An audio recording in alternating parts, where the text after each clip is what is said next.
कि अरे सासू चाहे माई जैसा, अरे देवरा छोटे भाई जैसा, अरे हो जब बियाह हवाए बाबा। लड़का कहता है कि सुनर चाहिए, लेकिन को लड़की कहता है कि अरे राम जी के ऐसा नदीहा, कि राम जी के ऐसा नदीहा सुनर दुल्हवाए बाबा। राम जी के ऐसा नदीहा सुनर दुल्हवाए बाबा। सासू चाही माई जैसा, देवरा छठ भाई जैसा। सासू चाही माई जैसा, देवरा छठ भाई जैसा। हो जब बियाह हवाए बाबा। तनी और फास्ट तनी ताली बाजी जम के तब न का कि राम जी के ऐसा नदीहा सुनर दुल्हवाए बाबा।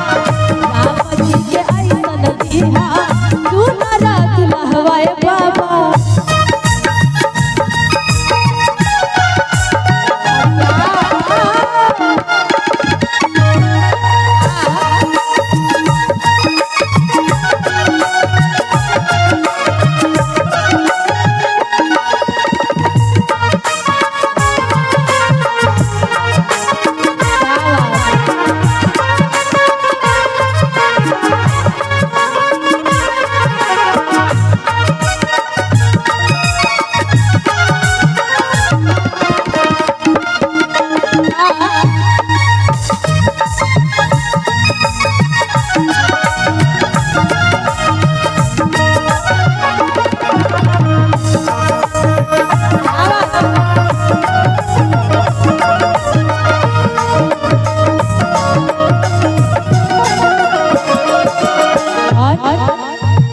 सावन सोमारी कारी हम जला ढारी कारी।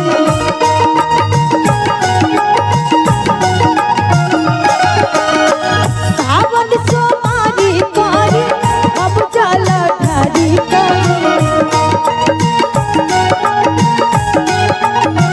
कैसे कि हम ढेर लोग से सुन ले कि जे 16 गो सोमारी करेला मन चाह बर मिले।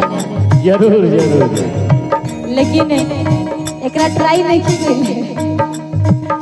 लेकिन कह दिया कि बरदी हा ऐसन होके, बरदी हा ऐसन होके जिंदगी निभावे बाबा। राम जी के ऐसन दीहा